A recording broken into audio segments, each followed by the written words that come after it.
Dan Kornhauser. And I'm Sam Teets.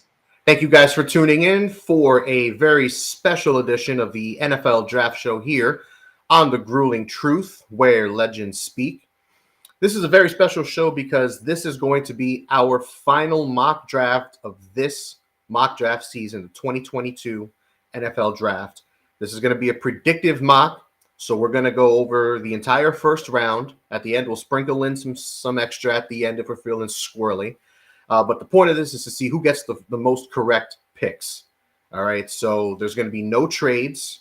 I thought about maybe getting squirrely because the PFF allows you to do trades and stuff, but not going to get squirrely, not in this one. If we're going to talk trades, we might sprinkle trade rumors in there with the pick, but for all intents and purposes, this is going to be a crazy draft. There's already tons of rumors about half the teams in the top 10 trying to trade back. It's going to get crazy. All right. Baker's out there. Debo's out there. A.J. Brown's out there. All types of players might be rumored to get traded. So it's going to be a really fun weekend. I'm going to be at the draft representing the Grueling Truth. It's going to be an experience. I can't wait. But I'm not going to make you guys wait any further. Sam, are you ready? Yeah, I'm all set. All right. So we were trying to figure this out before the show of who starts. I think you should start, Sam. Why don't you set the tone? All right, we're gonna do this mock draft on the PFF mock draft simulator, and the Jacksonville Jaguars are on the clock. Yeah, so the odds for who goes first overall today officially shifted. Travon Walker is now almost universally expected to go first overall according to all the betting sites out there. Mm-hmm. From the rumors I've heard, say the owner wants Aiden Hutchinson, which is understandable because Khan's been in a situation where he's had so much flair, I guess you could say, the past couple of years, and it's all burned up on him, considering what happened with Urban Meyer. But the general manager wants Travon Walker. And the fact that the general manager is still there when you could have fired him to get Byron Leftwich as your head coach makes me think that Travon Walker is going to be the pick here, that they're going to trust the general manager to make this selection. So if we're doing this predictively, I'm going to say Travon Walker's first overall. All right. Travon Walker, it is. First overall pick to the Jacksonville Jaguars, edge rusher Travon Walker. Now the Detroit Lions are on the clock, and if this turns out to be indeed what happens, as much as I would love to put Kayvon there, I'm not going to do it. They would run to the podium if Aiden Hutchinson is on the board. There's rumors about maybe taking Malik Willis here second overall. I'm not buying that at all. I haven't really seen any trade rumors for the Detroit Lions thus far, anything relevant anyway. And honestly, you're not taking Derek Stingley here. I don't care how hot he's gotten lately.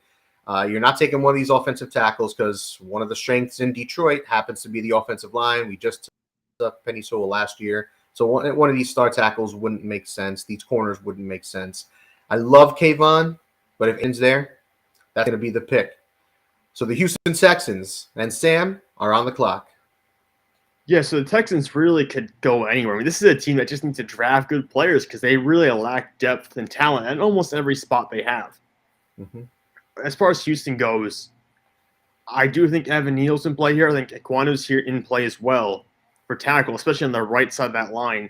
They do have Titus Howard, the contract to originally play tackle. He's ended up being a guard for a lot last year. They could move him back out to tackle.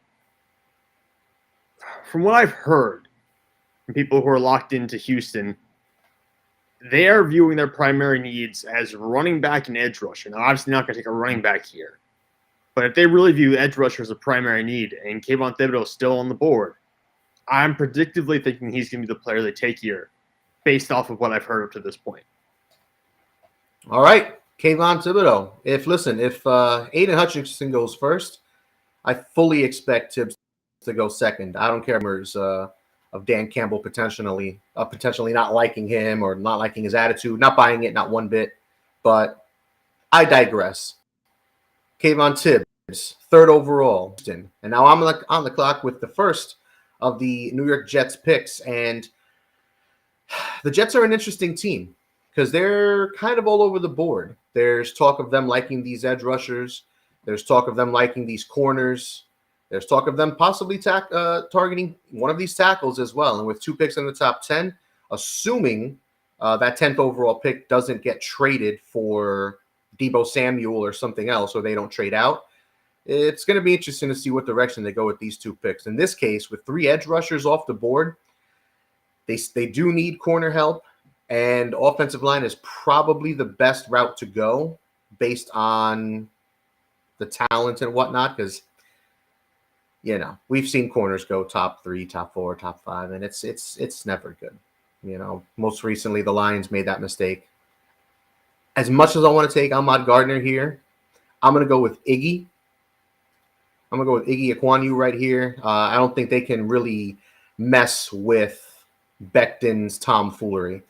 And if he's going to be fat and lazy and fall out of favor with this coaching staff, they're going to need a replacement. They want to beef up that front line. Let's go Iggy. And the Giants, here we go, 5th overall on the clock, sitting pretty. Well, I'm glad you did that, because the 2 tackles I was looking at for the Giants were Evan Neal and Charles Cross. And it's going to be a tackle here. They've been trying to fix this offensive line for the majority of the past decade at this point. I mean, it's been bad. They've had 6 or 7 years now where they've been trying to get this offensive line back to where it was when they were winning Super Bowls, and they have not been able to do that up to this point. As far as breaking down which tackle goes here, I was never considering Ekwonu, because to me, Ekwonu is a guy who would really excel in a scheme that I don't think the Giants are going to run offensively. Charles Cross is by far the best pass-blocking tackle in this draft. Evan Neal's probably the best all-around guy, who's obviously a freak athlete for his size and a pretty lean athlete for his size as well. So while Cross is probably the best pass blocker in this class, I am going to lean and go with Evan Neal, just because Evan Neal, like I said, is probably the most well-rounded tackle in this class. He gives you energy and effort and the easy ability to move guys in the running game, and there's definitely a lot of upside there in pass protection as well.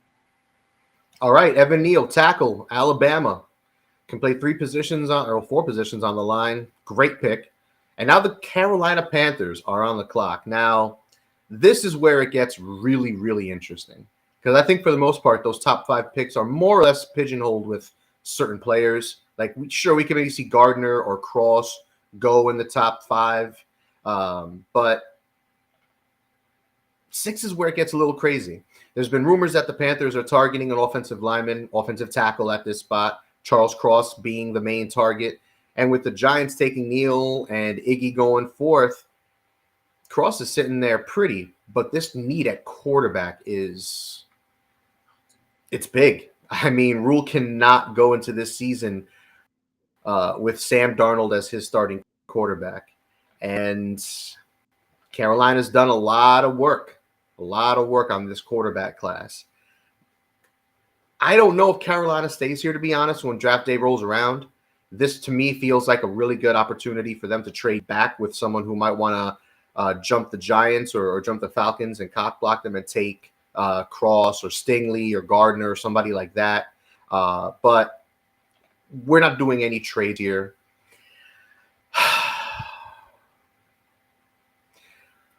Damn, this sucks. I want to be right. So I'm going to go with Charles Cross. All the rumors seem to be pointing in that direction. The need at offensive tackle is massive.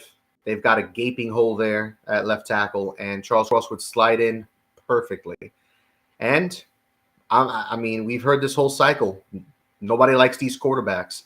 If Carolina can trade for Jimmy Garoppolo or Baker Mayfield, that just lied to everybody and could trade for Mayfield for a second-day pick or something like that, I think they might end up doing that if they go with Charles Cross here. But it's going to be interesting. And with that, New York Giants on the clock.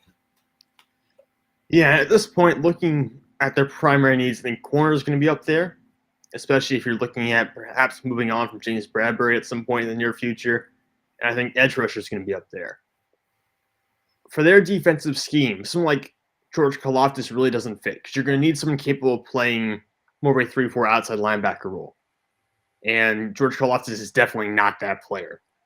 So you're looking at edge rusher. The only edge rusher I would consider would be Jermaine Johnson at this point. But I think it would be a little bit high for him, frankly, to go 7th overall. So predictably, looking at the board, looking at who's available at this point, I think Ahmad Gardner, who is my cornerback 1, and I think he's going to be viewed maybe as the cornerback 1 in this class, considering he's so huge. He got such great arm length. He got such great wingspan. And he was a shutdown corner in Cincinnati. And it's obviously perfect for the press coverages so many teams run the NFL nowadays.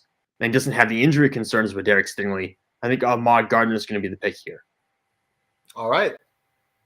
Ahmad Gardner it is, 7th overall. Yo, I know if Giants fans get Neal and Gardner in that order, or Cross and Gardner or whatever, they're gonna be they're gonna be really happy. That knocks off 2 huge needs for this team. Great talent there. So Giants take Ahmad Gardner, 7th overall out of Cincinnati, the corner, and now the Atlanta Falcons are on the clock. And this is another weird team, just like the Carolina Panthers. Atlanta could use help at a number of positions. Maybe they trade down if Minnesota's trying to jump up and jump Washington, jump the Jets, jump the Seahawks, and they want to take a Derek Stingley Jr. here. This might be another good spot for him. Maybe the Texans trade up ahead of the Jets to try to cock block them and take the receiver that they want rather than hope for the best, because maybe, Texans might need a receiver eventually. I don't trust Cooks. But that aside, for the Atlanta Falcons, I was looking here at edge, Jermaine Johnson. I really like Jermaine Johnson. I think he's great. Atlanta has needed an edge rusher forever. So that's still a need. Derek Stingley Jr. certainly on a possibility. One of the quarterbacks is a possibility. But that receiving core is pathetic. That receiving core is so bad. A bunch of no names. Zadeus or whatever his name is, Alamitis, whatever his name was. Zacchaeus? Yeah, who they had last year is right now slated to be their wide receiver 1. That's gross. Now, who the wide receiver 1 is depends on who you talk to. It seems to be between Wilson, London, and Williams, rising late. A lot of teams seem to love Williams and his game-breaking speed. He was a wide receiver 1 for pretty much a majority of the year until his injury. I'm going to go with Garrett Wilson here. He seems to fit the offense well. I like his yards after catch potential, and he'll be their wide receiver 1 from week 1, and a good building block for that offense. Seattle, number 9. Here we go.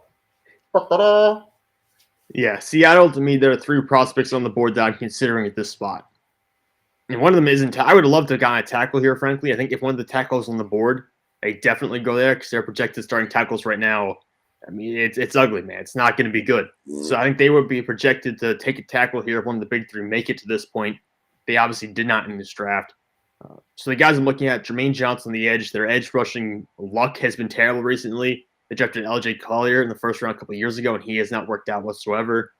I'm looking at corner, Derek Stingley, just because that secondary is in pretty rough shape. Artie Burns is projected to be a starter this year. As a Steelers fan, I know it doesn't work out very well. And then if we're looking just at everyone else on the board, I don't think wide receivers really a need. I'm trying to remember actually who I thought my third guy was going to be at this point. But, oh well, just those 2, I guess, are really the ones I'm focusing in on as far as the team absolutely needing help at those positions. Wide receiver, not a big deal. Malik Willis, actually, that's easy. Malik Willis is my third option I'm looking at. Okay. Because you look at the mobility he has, comparing him to Russell Wilson to some extent, the cannon of an arm that can win all 3 levels.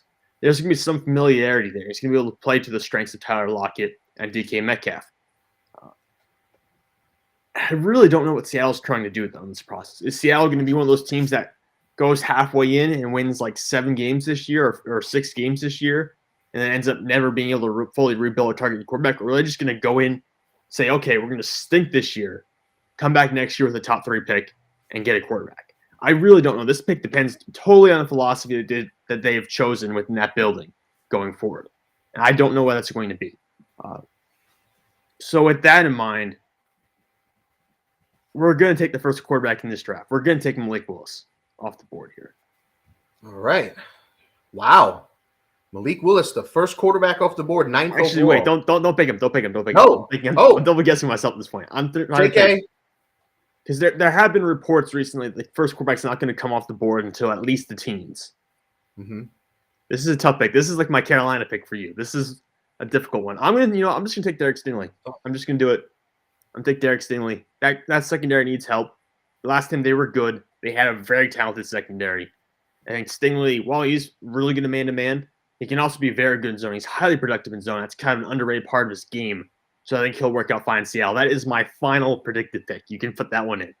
You sure? Yes, I'm sure. You want to say it one more time for our fans? Derek Stingley is my predicted pick for the Seattle Seahawks at 9th overall. All right, there you go. Derek Stingley off the board. And that's going to be the first time that Derek makes an appearance. Because I'm going to say pineapples because I hate that pick. I hate it so much. I'm disgusted you took him because that means my Vikings pick is going to be wrong. But the Seahawks don't draft corners high. Their system is not predicated on needed good corners. They run a cover 3 zone, which is Stingley doesn't fit at all. Now, the way we're going to grade this is you're going to get 2 points if you get the team and the player right. You're going to get 1 point if you get the player to the right slot or the player to the right team. So we're going to kind of do it like how the Huddle Report does it. They grade all these mock drafts and they grade all these big boards, and they have a scoring system like that. I don't remember if it's exactly like that, but it's something like that. Okay. So if you get the right player to that slot, if someone trades up for Stingley, you get a point. That's still a win. Or if they trade back and take Stingley, that's still a win. So 9th, Derek Stingley to the Seahawks. And now 10th, the New York Jets are sitting pretty on the clock. They've got their pick of Trent McDuffie, Jameson Williams, Drake London. They got Jermaine Johnson here. I'm a little surprised neither one of us has taken Johnson thus far, but that's the way the board goes. And he is a bit of a one-year wonder. But Jermaine Johnson aside, I don't think he'd be the pick here even if he was on the board. If they end up keeping this pick, it should be a wide receiver. And the top 2 receivers on the board are Jameson Williams and Drake London. It's basically what direction do they want to go? Do they want to go with the speed demon, the burner, and Jameson Williams? Or do they want to go with the jump ball specialist and Drake London? Now, I don't know how confident they, for me, I'm not that confident in Zach Wilson's accuracy. I'm not that confident going into year 2 how good he is. Being here in New York, listening to the radio stations and watching the shows and stuff, Jets fans were very critical of Wilson for like 90% of the season until he started playing a little better in the last few games of the season, started to put it together a bit. I think Drake London would be a great pick here. I like Jameson Williams more, but I think Drake London is a safe pick for him. He's being compared to Mike Evans or Plaxico Burress, depending on who you talk to. Those are great comparisons. And it'll give Zach Wilson a little bit of breathing room. So if he wants to run around and throw it up, a la Johnny Manziel when he was at Texas A&M, throwing it up to Mike Evans, that'll work with Drake London. You can get away with a lot. And now, before we continue, because I did this before, I'm not going to do it again. I want to remind you guys that The Grueling Truth is brought to you by betting.net. Betting.net is your best bet for sportsbook and casino sites, so head on over to betting.net. And now, the Washington Commanders, formerly the Washington football team, formerly the Washington Redskins, are currently on the clock, 11th overall. There are 2 prospects I'm really looking at here. And if Stingley actually reaches this point, I expect Stingley will be in play as well. But Kyle Hamilton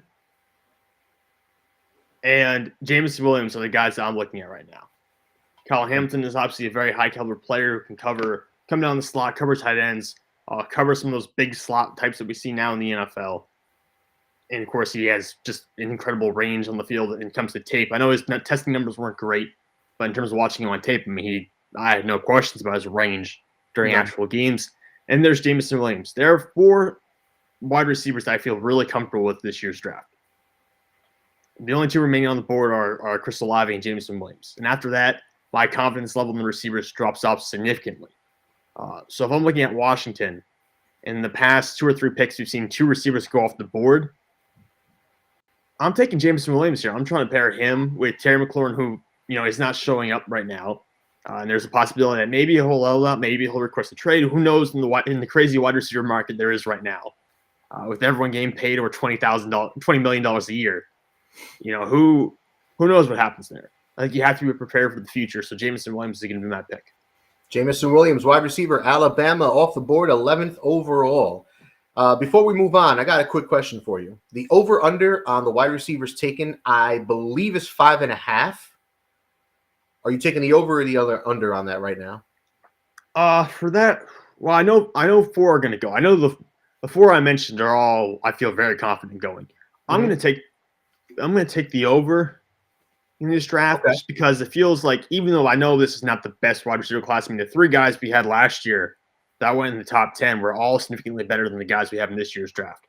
Uh, but it does feel like a year, for whatever reason, maybe it's because Green Bay has 2 picks, the Saints have 2 picks, the Chiefs have 2 picks, the Jets as well. It just feels like a year where wide receivers might get overdrafted. And when you have athletic freaks like a Christian Watson out there, you have someone who's kind of like this mysterious ceiling Kyle and George Pickens. You have the Sky Moore, who's just been trending up exponentially in the past couple of weeks.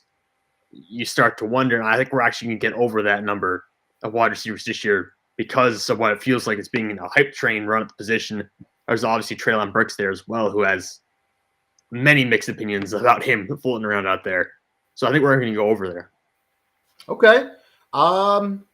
I'm gonna take the over as well because I'm not buying the noise of Burks dropping. We know Chris Olave is gonna be most likely a top 20 pick. If he's not taken, someone will trade up for him. The later it gets. So those 500%. The sixth, is it gonna be John Dotson? Is it gonna be Watson? It's going to be interesting to see. It definitely is because the receiver class also has a lot of depth this year. So just a few days. So excited. Anywho, all right. So the Minnesota Vikings are now on the clock. And since you disgusted me and Derek by taking Derek Stingley Jr. 9th overall for the Seattle Seahawks, now I sit here with the Vikings and I don't know what to do. I don't want to take Hamilton, even though he's probably the best player available at this spot. Safety's not a need. I'm thinking really hard about Jermaine Johnson here, and Trent McDuffie also stands out. But there's rumors going around that teams don't even like McDuffie as much as his teammate Gordon. What are your thoughts on that? Yeah, that's kind of wild to me because it's not like Kyler Gordon. I can understand it if Gordon was a freakishly fast athlete, or he was significantly bigger than Trent McDuffie, because obviously the knock against McDuffie is the size. I could understand if he was that kind of player, but he's not really significantly bigger. He's not twitchier. He's not a better tackler. I mean, it's just I don't think he's going to be able to play predominantly in a man scheme in the NFL. So I don't understand where Kyler Gordon is separating himself from McDuffie, really. I don't understand what he does so much better because he's not that much bigger. And like I said, it's a knock against McDuffie is mostly physical. And for a guy like him, though, he still tackles phenomenally well despite his size. So I just don't get the hype with Kyler Gordon. I really don't. Frankly, Kyler Gordon to me, I would almost rather pull the trigger on a Tariq Woolen before Kyler Gordon, frankly, if it was up to me. Interesting. Okay. I'm not a big fan of Tariq Woolen either. Like, I'm not taking either of them in the first round if it's up to me, but no. I think one of them will get into the first round, probably. One of those two. All right, so you're not buying the Trent McDuffie drop in and the Gordon jump in him. Okay. No. I'm not buying it either, dude. I'm not buying it at all. Because for a lot of this process, we've been hearing how good McDuffie is, how he could play in multiple schemes. He's not pigeonholed to one scheme or another. And yeah, like you said, the questions about him mostly revolve around his size, which, I mean, at 5'11", I don't really think that's a big of a deal. When you're looking at size at corner, the kid from Houston is 5'8". Marcus Jones. Yeah. He's 5'8", like with his shoes on. So that is more of a concern to me than someone who's 5'11". But anyway, when I'm looking at the Minnesota Vikings roster, they don't really have a lot of gaping holes that I can see need filling right now. I don't want to take one of these defensive linemen. They signed Zadarius Smith to go opposite Danielle Hunter. And this is, it's ugly. It's ugly. But they only got Cameron Dantzler, Chandon Sullivan, and Patrick Peterson at corner. I don't trust anything behind them. As much as I want to take Jermaine Johnson here, because I think he's a really solid pick for this team, they're not going to double down after just signing Smith. So I'm going to go with Trent McDuffie here, 12th overall to the Minnesota Vikings. And now the Texans are on the clock. The Texans with their last pick went with Kayvon. So where do you go now?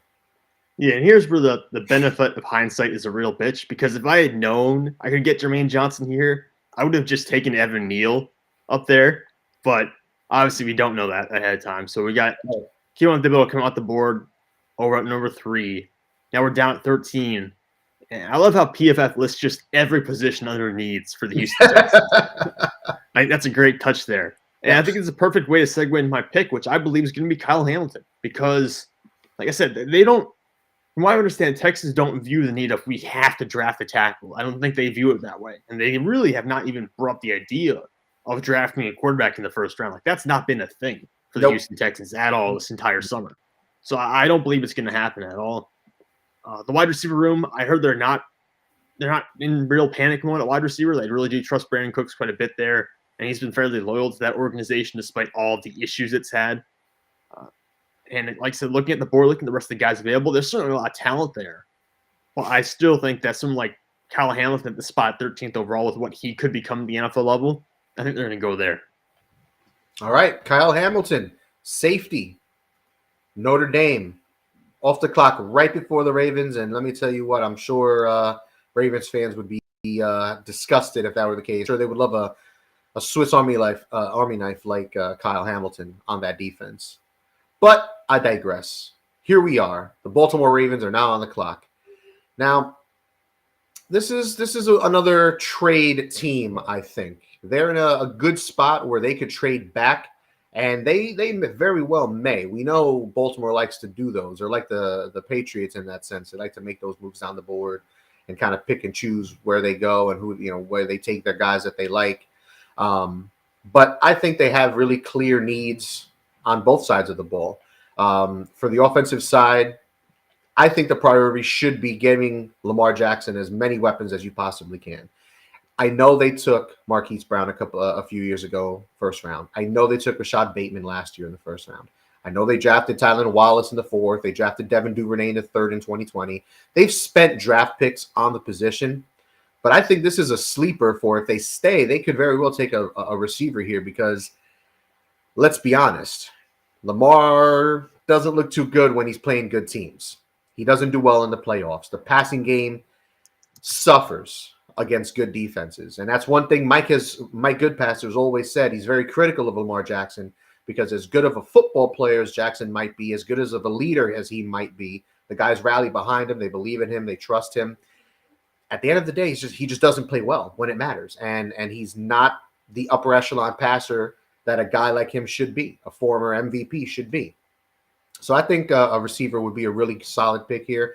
I'm not going receiver there, but I'm just saying it would be nice, I think. The other position I can see them addressing is the defensive line. And I don't know necessarily how I feel about this pick, but his stock is rising. I'm going to go with Jordan Davis here, and I think he would be a perfect fit on that front line. Yes, they have Derek Wolfe, Michael Pierce, and Calais Campbell, but Calais Campbell's 100 years old. Derek Wolfe is at best a two-down guy. Michael Pierce offers nothing as an interior rusher. So when they get to third down, they could plug this guy in, and there are still questions on if Jordan Davis can play significant snaps. We know he didn't in Georgia. We know that his fitness was a question at Georgia, which was part of the reason. Aside from their deep defensive line rotation, his fitness was a question. His stamina was a question. But his talent's not. His measurements are not. The athletic ability is through the roof. I think this is the absolute highest that a guy like Jordan Davis goes. I didn't want to make this pick. I think it's gross. But it's the NFL. Teams do crazy things. I'm going to go Jordan Davis. And now the 15th overall pick, the Philadelphia Eagles are on the clock with their first of 2 first-rounders. Yeah, and there are several positions Philadelphia really needs help at. I could see him taking a corner. I could see him taking a safety, anywhere on basically any position on defense, I think, at all. Really, the offense looks pretty good. They're just drafting for depth there offensively. Although I've heard rumors that wide receiver could be in play if Jameson Williams makes it this far down the board. Mm-hmm. But overwhelmingly, the need's defensive. And I don't think they're going to take a linebacker in the first round. That's just not what they do. Edge rusher could be in play. They did get Hassan Reddick in the offseason, and the only thing he does is rush the passer. I mean, that's all he does. So I don't know if you have him, Derek Burnett brought back on a one-year deal, Josh Sweat, who they just extended recently, Brandon Graham. I don't think you go necessarily edge rusher immediately here. At the same time, all the corners I want are gone because you took Trent McDuffie. What does that leave me with? I'm thinking I'm going to lean Devontae Wyatt here, honestly, because if you're Philadelphia, you cut Fletcher Cox and then brought him back on a cheaper deal. You know his career's head downhill real quick. You know he's probably got maybe one, maybe two at most years as a star left in his career. And he's not going to be on this team probably in 2023. So if you're planning for the future, Devontae Wyatt is probably your best option as a guy who can both stop the run and rush the passer from an interior defensive line position. All right. Now, with Wyatt going here 15th overall, I will take it that you're not buying any of the rumors of his off-the-field issues or anything like that. I know he had something in his past that teams are taking question with. Yeah, you're not buying that. No, not really. Because if I remember correctly, the Devontae Wyatt incident was a while ago. It might have been because he was in college for a fairly decent amount of time. So I remember correctly, he was, or this is fairly in his past. It's February 2020, so it's not too far ago. But I haven't heard anything else pop up about incidents around that or after that point. So I don't think it's going to impact him too much on draft night. All right. Now, the New Orleans Saints are on the clock at 16 overall. And before I make that pick, I want to let you guys know that your top sportsbook comparison site is betting.net. Betting.net offers extensive reviews on the best sportsbooks out there. Head on over to betting.net and check them out. Of course, The Grueling Truth is powered by betting.net, as is this show. So go and check out their site. Now, I wish we were doing trades, but it would get crazy and we'd be here for 2 hours. So we're not. But if we could do trades, I think at this point, I think the Saints might be looking at a quarterback. But all indications that I've seen, checking out fan websites, the beat writers for the Saints, stuff like that, it seems as though Loomis wants to give new head coach Dennis Allen. Yep. Yeah, wants to give Allen a shot. They think this roster is ready to compete. They think they're better than Tampa Bay, which, I mean, they've beaten Tampa Bay 4 times in a row in the regular season. So I mean, maybe there's something to that to think about. So if that's the case, and they're not going to take one of these project quarterbacks, and they think they're set with Jameis and whatnot at the position and Andy Dalton, why not go elsewhere? Why not take Chris Olave? They need a wide receiver. They have a thing for Ohio State wide receivers. It would be a perfect fit for this team. They have nothing at the position. You question if Michael Thomas has anything left. And I don't know how I feel about taking Olave at 16th overall, but I don't think it's a bad pick, and I think it's a great fit. Yeah, I think you have an idea with what you're getting with Olave. Like, this guy's going to win at all 3 levels. He's a very good route runner, a natural separator. Even if he's not a true number 1 option, you're still getting a high-end caliber wide receiver too, which is, again, it's a safe pick, and you can make that pick knowing that you have another selection coming up here in the first round. That's right. Now, the San Diego Chargers, I'm kidding, no, the LA Chargers are on the board, and there's a lot of really solid pieces at positions of need. So what's it going to be? Yeah, Jermaine Johnson's somehow still on the board. I'm half tempted to take him, but they really don't need him considering they have Khalil Mack, Joey Bosa, and with the scheme they run, he wouldn't really see a ton of action unless you think Khalil Mack is that far gone that maybe he needs to be rotated out heavily, which the Chargers would have a better idea of that than I would. What I do know about the Chargers, I think they have maybe it's Storm Norton they have projected to start. Yeah, at right tackle, Storm Norton. As much as I am not a fan of Trevor Penning, I'm even less of a fan of Storm Norton. So for the Chargers team that spent so much money and time trying to rebuild their offensive line the past couple of years, and they really have locked down that left side. The left side's incredible. The right side still is highly questionable, let's say the least, highly suspect. So I'm going to take Trevor Penning here. It's not my favorite pick. It's a little bit chalky in my opinion. Like I get the feeling that this is not going to happen come draft night because of that. But I don't know what else makes sense. I mean, logically, this is the right pick for the Chargers because they need help at right tackle. And you're really not going to get that at this level in round 2 or round 3. I mean, with Wyatt and Davis off the board, they need an interior defensive lineman. We know their biggest bugaboo this past season was their run defense. We've talked about that numerous times on this show, just how piss poor their front line was when it comes to defending the run. But with those two guys off the board, Trevor Penning's a great pick. I mean, Zion Johnson's another possibility, I'd say, because same thing that you said about Storm Norton. I think about Matt Feeler at left guard. I don't trust it at all. They got him and Brendan James currently slated to start at the guard spots. You can certainly upgrade those positions, I'd say. So Zion Johnson would be another one. And as far as Trevor Penning goes, I think this is a great range for him. I think absolute peak is 14th to the Ravens because they have questions with Stanley, and they have Morgan Moses at right tackle, who's in his mid-30s at this point, 34 or something, 33, 34, 35.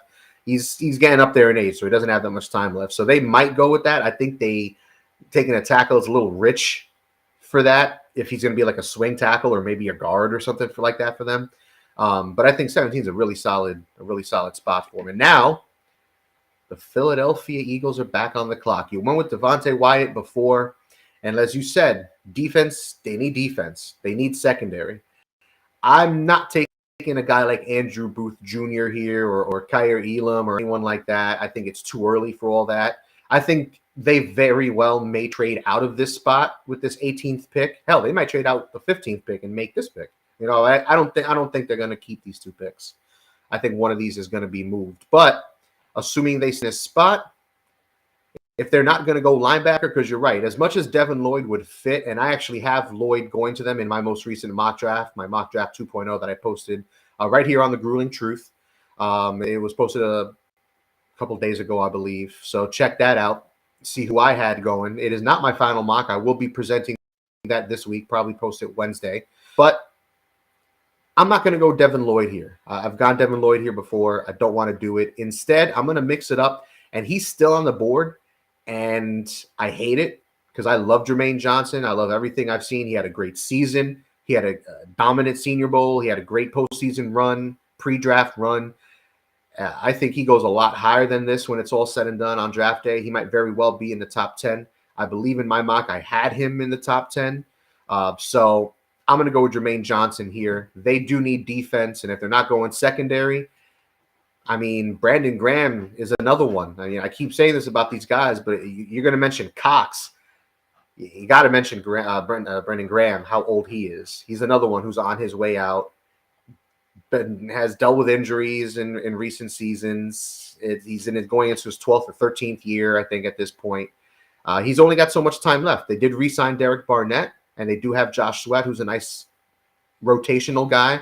But neither one of those has the potential that Johnson has, I think. So I'll go with Jermaine Johnson, Florida State edge rusher, 18th overall. And now the New Orleans Saints are back on the clock, and I'm sure they'd be disgusted that Trevor Penning wasn't on the board because they need a tackle bad.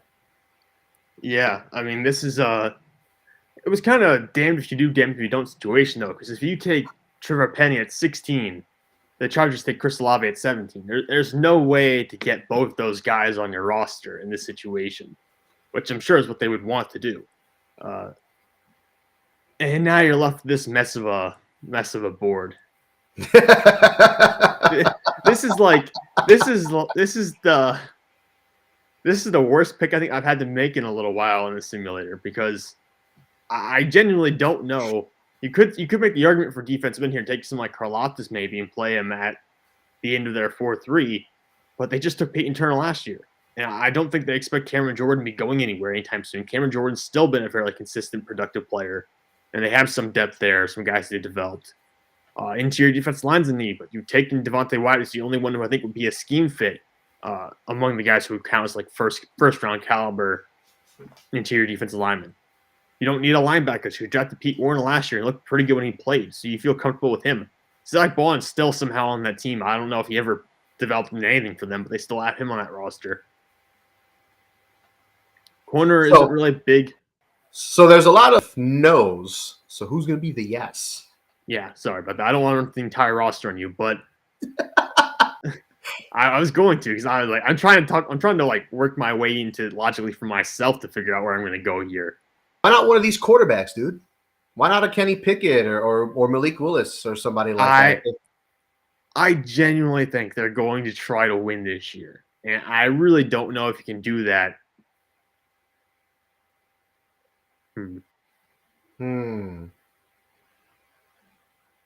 You know what? I'm going to take, I'll take a quarterback here. The only other option would be to take an offensive lineman, which, I mean, they do that frequently, though. They draft offensive linemen all the time.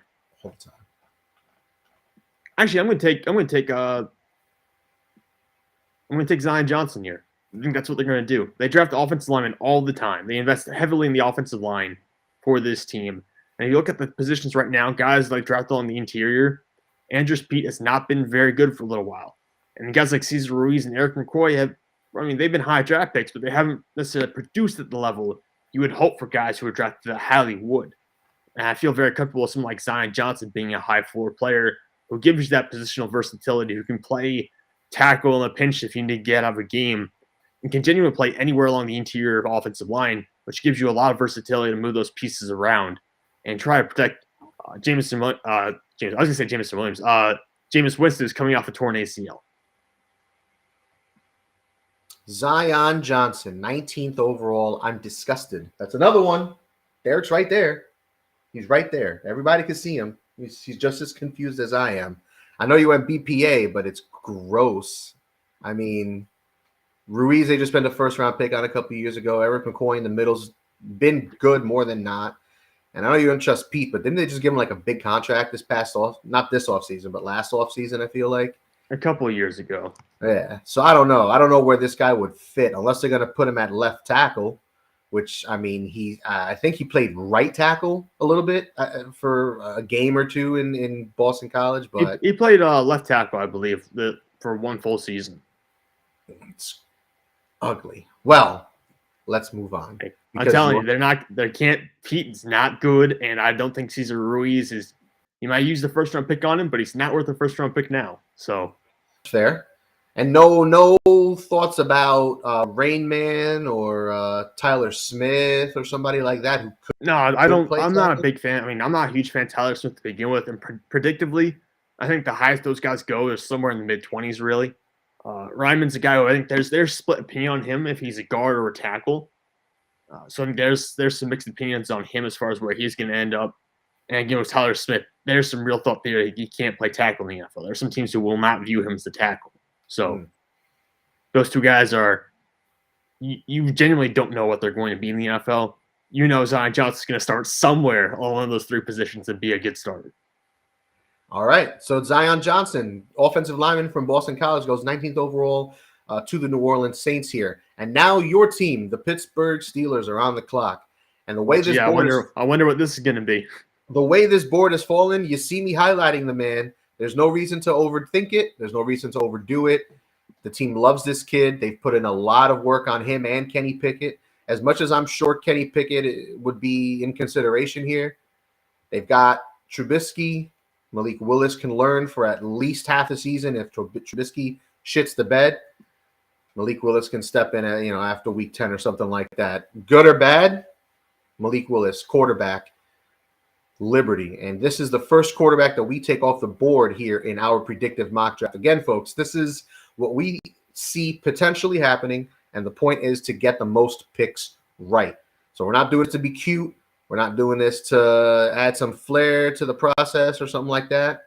This is the way the board fell. No trades, no tomfoolery. But before we continue, The Grueling Truth is powered by betting.net. Betting.net is your best bet for finding the online casino or sports book that's right for you. Head on over to betting.net. And now the Patriots are on the clock, 21st overall. Yeah, they need cornerback help desperately, but I don't really feel all that great with any corners on the board right now, especially because Andrew Booth has not tested or done anything up to this point because of injuries. And he's been nicked up and banged up during his time at Clemson as well. Usually not to the point of missing a ton of time, but he has missed games. He has had to come out of games with injuries. So I'm not going to go corner here. Instead, I'm looking at George Karlaftis, who's still on the board. And thinking about the role he could have in their scheme where they play a little bit of a 3-4. They kind of mix it up quite a bit. They play a pretty interesting defensive front where you generally don't see too many traditional defensive ends go there and play at a high level. I think Karlaftis is a guy who can reduce inside and give you production from multiple alignments. And looking at what you have here on this team, you have Matthew Judon, who you know you can get a lot of production from. You have Josh Uche, who you know you like quite a bit. You got someone like Ronnie Perkins, so we'll see how he develops, if he develops, to help me a little bit in the pass rush. I'm looking at George Karlaftis. I think is it a perfect scheme fit? I really don't know. But I do think that he's going to be the most productive player for the Patriots at this point. When you consider the top wide receivers, the top corners, top edge rushers who would truly fit their scheme are all gone. Mm-hmm. All right. So Karlaftis finally off the board. PFF has him as a top 10 prospect. He drops all the way down to 21st. Edge rusher, Purdue going to the Patriots here in our mock draft. So the Green Bay Packers are now on the clock, 22nd overall. This is another team talking about trades, potentially trading up if they can get a receiver that they want, or trading back if their guy's not there. We're not doing any trades, like I said, so there goes one of those ideas.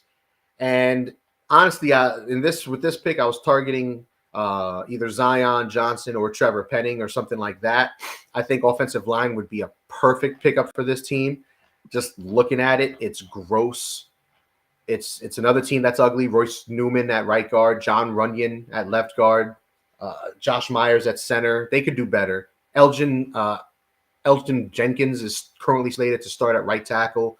I mean, he should be a guard, I'd say, who can also play center, but they're starting him at right tackle right now, so they need offensive line help bad. The only position I don't think they need on the O-line is center. They do seem to like Josh Myers. Haven't heard much about upgrading at that position. So a guy like Tyler Linderbaum out. I think this is too early for Rain Man. I know that's not his name, but that's how I'm saying it because it's fun. I think it's too early for that, so I don't even know if they do that. I think the only option, if they're not going to trade down, is to take whatever wide receiver is highest on their board. And for all intents and purposes, my highest receiver left is Treylon Burks, a wide receiver from Arkansas. I know this is a popular pick in the mock draft world, depending on how those boards fall, and it's too obvious, I feel, because it's so damn obvious it's not going to happen. And the Packers don't like spending first-round picks on wide receivers. They just don't. I don't know why. I don't know what the problem is, but they just don't. So this probably won't happen. But for all intents and purposes, I'll go Treylon Burks here, wide receiver, Arkansas, 22nd to the Packers. And now the Cardinals are on the clock. Yeah, Arizona to me at this point is a fairly open and shut case. They need some help along the interior offensive line. And with the wide receiver market and the quarterback market looking like the way it is in this mock draft, I don't think they're going to go there. So they go interior offensive line, looking at what they have. I wouldn't be shocked if they consider Tyler Linderbaum because Ronnie Hudson was banged up this past year and really is probably towards the tail end of his career, even though they just traded for him. But I'm going to make the safer pick here and go Kenyon Green, a guy you know can play either guard position at a high level. And they're going to need help there. I know they got Will Hernandez recently. He was with the Giants for a while, but he never really developed into a reliable starter. So I think we're going to bring in Kenyon Green here and try to solidify that offensive line and maybe make Kyler Murray happy enough to stop deleting his Instagram pictures. Maybe. Yeah, he's not going anywhere. They already said they're not trading him, so I think we could put a pin in any of those rumors. He started at three different spots this past season, and they do need offensive line help. So I think that's a great pick. So Kenyon Green goes 23rd overall to the Arizona Cardinals, and now the Dallas Cowboys are on the clock. I really want to go with an offensive lineman here. I still don't like Rain Man, and I still don't know how I feel about these other offensive linemen, but I think Tyler Smith would be an option. I know some people are questionable on if he fits at tackle, but if they have a healthy Smith at left tackle, they can plug in Tyler Smith at right tackle, and I think that would solidify their offensive line. When the Cowboys were right, their offensive line was right. And as of now, their offensive line is nothing but questions. The other option is Tyler Linderbaum that I'm looking at here. I hate that Linderbaum's falling this far. I really do. But it is what it is. We know what the deal is with Linderbaum. We talked about it last week. So as much as I'd like to put him here, I'm not going to do it. I'm going to go with Tyler Smith. It's ugly. It is. But the more I scroll down, the more I think about it. I'm looking at my big board as well. There's really not a lot of directions that this team can go in. And the only other one I would think of is Devin Lloyd, if they want to be squirrely and double up at the position like they did last year, taking Parsons last year in the first round, now Lloyd potentially this year. But I think the offensive line is a bigger need. I don't like at all what they have going on up front. They have holes everywhere. I mean, as of now, their only spots that are solidified for show are left tackle with Tyron Smith and right guard with Zach Martin. Other than that, Biotish, he played better last year, but I think he can be upgraded. McGovern at left guard can be upgraded, and Terrence Steele, currently slated to start at right tackle, can definitely be upgraded. I'm going to go with Tyler Smith here. Plug in at right tackle. If he fails, move him to left guard. And the Bills are on the clock. Yeah, that brings up Buffalo. And just thinking what the Bills have built on their roster as well. They have two needs at two premier positions, basically. And it's wide receiver and it's cornerback. So we're at a point in the draft where I feel fairly comfortable making, we'll call them crazier selections, if you would. We're at the back 7 officially now. This is usually when things get a little bit wild. So if you want to take a risky pick here, you can do it. Basically. So I'm going to look at corners, and I'm looking at Andrew Booth really hard here. Assuming the medicals check out and everything's all right, I think Andrew Booth has the ability to play in almost any scheme you want. He played a lot of zone at Clemson. He can play man-to-man. He has the fluidity for that. Obviously, the Bills rely a bunch on some zone help. They don't make a living out of drafting corners in the first round. They really haven't done that since Tre'Davious White. But he's coming off an injury. He's an all-pro caliber player. He's coming off an injury. You lost your number 2. He's in Pittsburgh right now.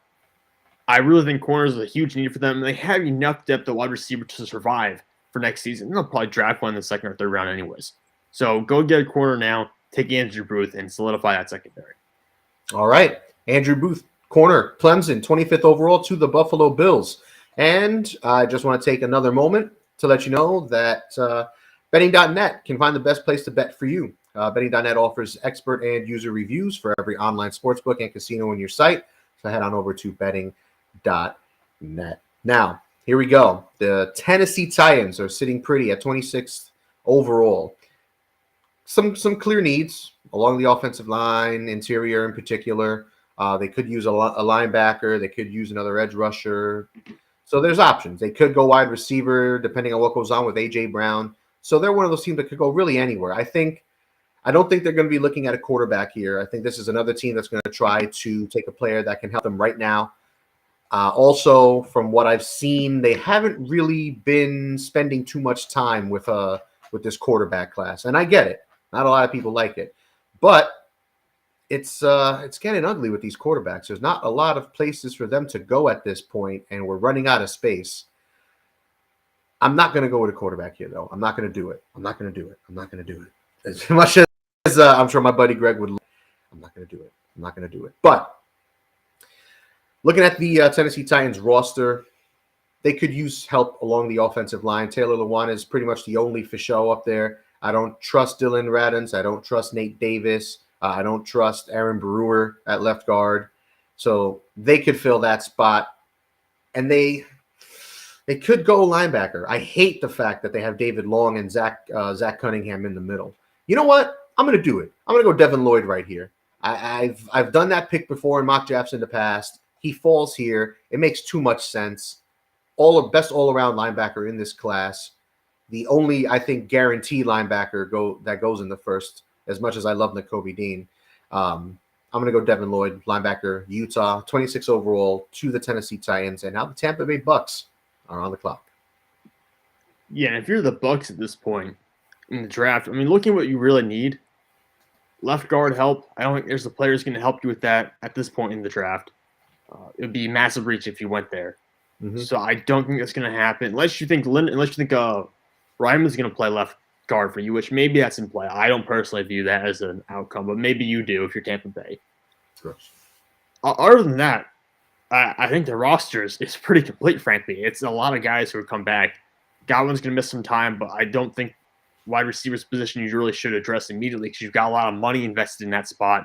Now you brought in Russell Gage. You've got a lot of money spent there in the next couple of years. The fallen spot I think they could take a corner here because if you look at what their cornerback depth chart looks like going forward, they have Carlton Davis under contract for next year because they just signed him this offseason. But I believe that Jamel Dean, Sean Murphy-Bunting, and Ross Cockrell all become free agents next year. And you're not going to be able to pay all those guys. So looking at the scheme they've run up to this point, looking how they don't really favor man coverage quite often, I would lean Kaiir Elam here. I'm going to take Kaiir Elam in this situation. I know there's some debate whether he'll go in the first round at all. And frankly, this is my surprise spot for Kyler Gordon. If Kyler Gordon's going to sneak into the first round, it's got to be probably either here or Kansas City. Those are the two spots for him. But I think Elam is the better prospect, and he's still on the board here. This is a draft pick, not necessarily for next season, but for your future, assuming that Tom Brady stays a little bit longer, doesn't try to get traded to Miami again, but we'll see. Yeah, we'll see. All right, it's Kaiir Elam, and they do have a lot. They should have a lot of information on him. He played at Florida, right in their state. Yeah, he played in state. They have the opportunity to pick up on right in their backyard. Yeah. All right, so now the Green Bay Packers are back on the clock with their original pick, 28th overall. Since they took a wide receiver earlier, and we've gone over all of that, I don't need to really delve too deep into that again. Go Treylon Burks with their first pick. I really want to take one of these interior offensive linemen. I just don't think I can actually do it. I don't think I can do it at all. So you know what I'm going to do? I'm going to go with what I think would be a very solid player for them. They did lose Zadarius Smith, so they're going to need somebody else there. They brought back Preston Smith on a smaller contract. They still have Rashawn Gary, but they like to rotate their guys. And everybody knows you need more than just your two main pass rushers. And as much as I'd love to put like a Tyler Linderbaum here or the tackle from Washington State, Abraham Lucas, who could potentially slide in at guard for this team, I'm not doing it. It's disgusting. I hate it. So I'm going to go with Arnold Ebiketie here, the pass rushing specialist from Penn State. I think this is a good range for him. I think the back end of the first round to early second round is a great range for a player like him. He's lightning quick off the edge, and he would be a great addition to this pass rush. Preston Smith, you can get rid of him next year. He's getting older anyway. They were this close to getting rid of him this offseason, so I think he's already got 1 foot out the door. So I'll go Arnold Ebiketie, pass rusher, edge rusher from Penn State, 28th overall. And now the Kansas City Chiefs are on the clock with the first of back-to-backs. Yeah, so if you're Kansas City, you need basically what's come off the board in the past couple of picks is what you need. You need corner help, you need an edge rusher, and you really need a wide receiver. And we've seen Arnold Ebiketie was a guy who was favored to go in the first round and probably would actually work pretty well at Kansas City. He goes off the board. Elam and Booth would be massive if Kansas City could get him at 29 or 30. But they don't get him in the spot either. It's difficult because Sky Moore's on the board. Sky Moore, for me, is the best receiver remaining. But he's probably going to be a slot. And you have McCole Hardman and Juju Smith-Schuster on your roster. It's just, that's so many guys who could play in the slot on the same team, who might have to play in the slot on the same team. So I don't think that can work. I just don't think it can work from a personnel standpoint. So I'm actually going to go with an edge rusher here. I'm going to go Boye Mafe from Minnesota. He's the guy who's kind of sneaking into the back end of some first rounds, going either to Green Bay or Kansas City. He's a little bit of an older prospect, but he's very athletic. And the Chiefs, they just need that. They need someone to help out. Because frankly, Frank Clark has not been the same player he was in Seattle since he's arrived in Kansas City. That's been a problem for them. They paid him a lot of money. He's not been that guy. And Chris Jones has been their best pass rusher.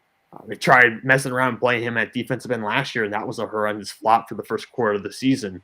So if you can't play Chris Jones out there, draft a guy who can. And Boye Mafe can certainly play that role for you. All right, Boye Mafe. And he's another one who went in the Senior Bowl.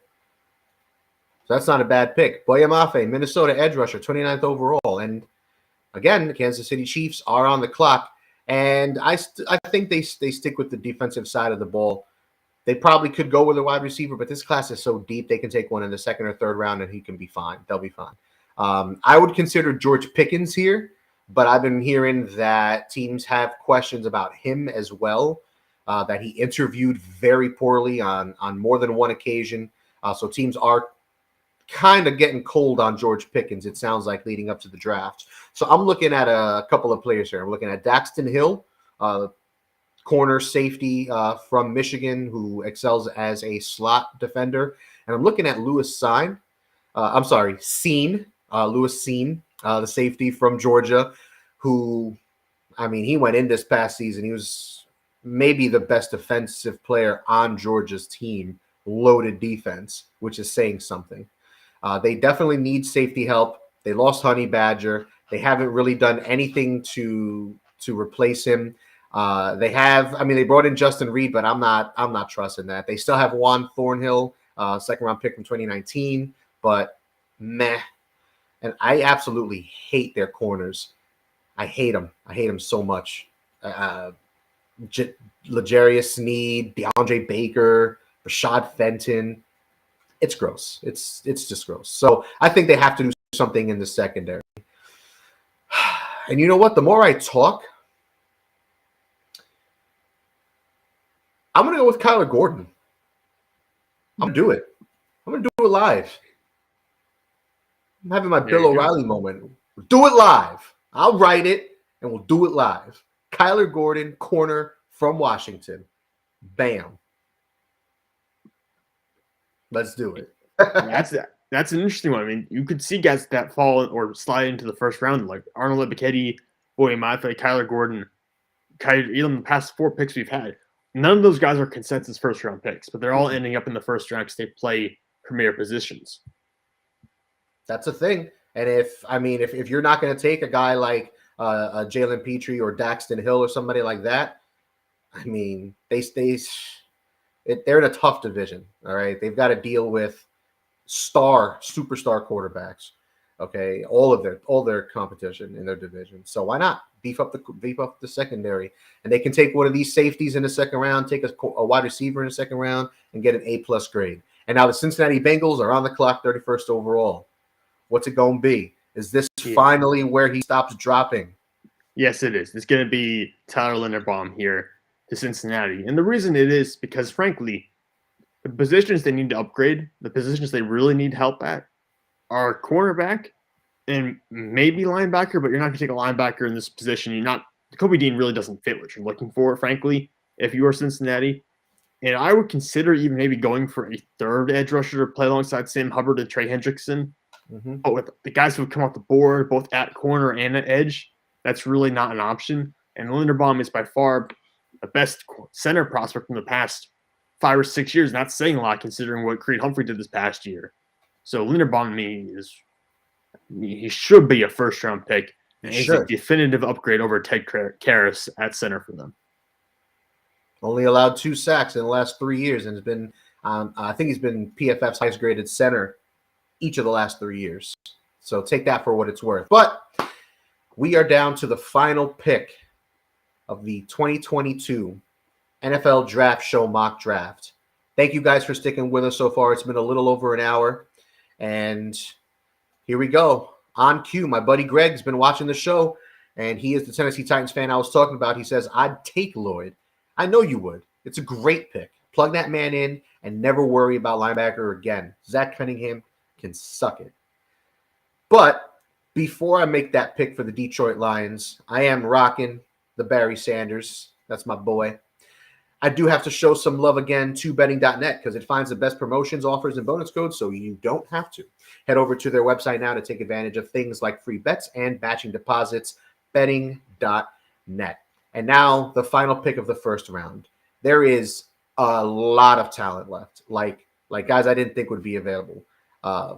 Again, for whatever reason, Dean keeps falling, mostly size related, but I hate it. Petrie's on the board, Sam Howell here, Daxton Hill's a great pick, Desmond Ridder, but there's no way Kenny Pickett's falling out of the first round. And if he's on the board right here, even if the Lions want to go with Jared Goff, fine. they're going to get rid of him next year. There's no reason to keep him. And even if Detroit doesn't end up staying in this spot and they trade back for someone who wants the quarterback here, I'm not buying the Desmond Ridder talk at all, not one bit. And I don't think Sam Howell, your doppelganger, is going to pop up. Come on, look at that. Look at that face. Look at it. You got the same facial hair. You just need to gel your hair up. For my hair and put up a little bit more. No, put it up for our next show. Put your hair up, and then we'll put this picture back up, and we'll put you and Sam Howell side by side, and see what your half brother looks like. Your long lost half brother. But I'm going to go with Kenny. I wish that was the case. I'd be walking into some money very quickly here. I'm going to go with Kenny Pickett here. There's just because. What is this? Get off my screen. There we go. All right, so let's look at the final results one last time. Here we go. I'm not going to list it all because, you guys can see it. But it's pretty. It's pretty, but it's also ugly. I don't know how I feel. I like it, but I kind of hate it. You know what I hate? I hate that the quarterbacks fell.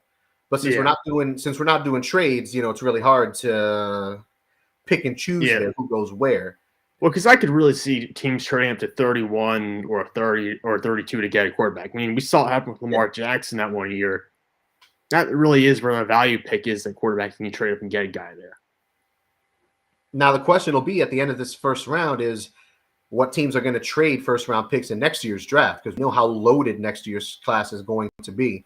And where this class is, kind of soft at the top, more depth in the middle rounds, this class next year is going to be ridiculous. Top to bottom, absolutely stacked.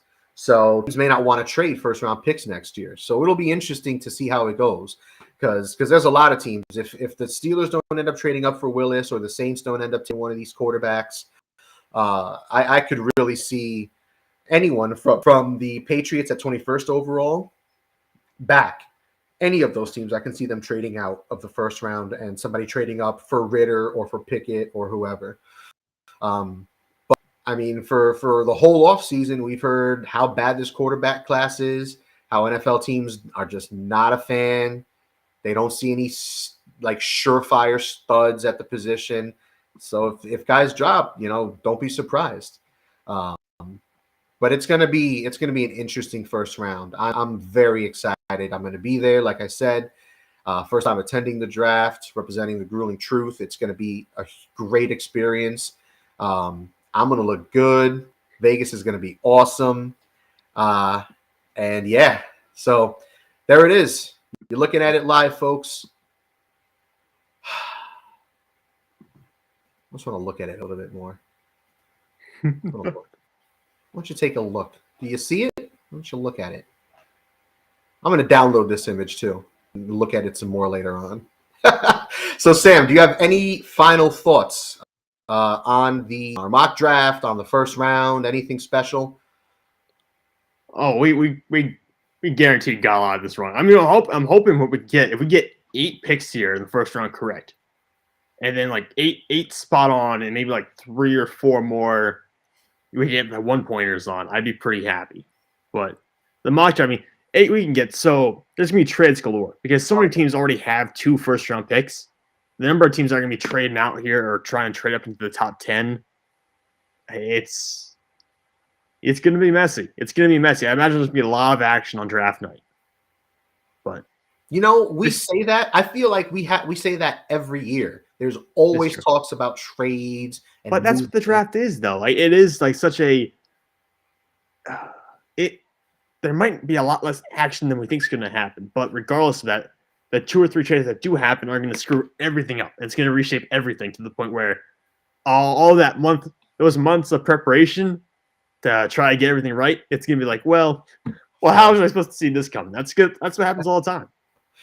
Yeah, you're not wrong. So I want to thank you guys for tuning in. I'm going to stop sharing that.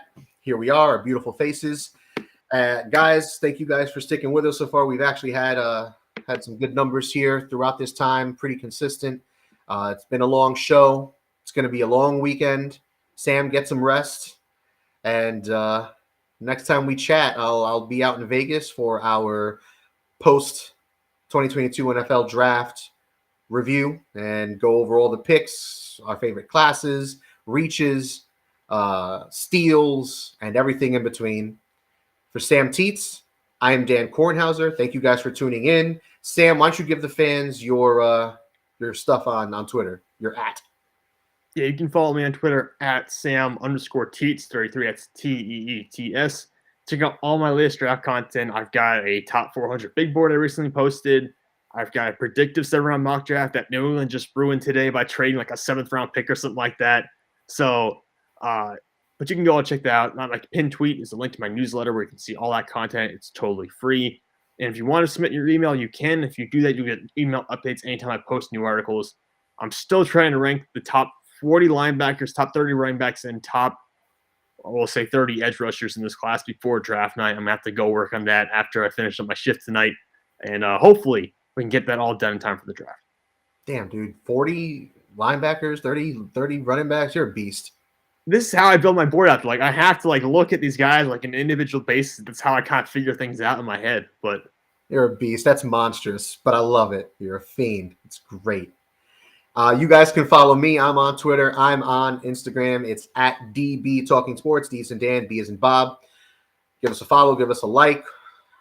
Hit up our inbox. We're always down for a convo. Thank you guys again. We'll catch you guys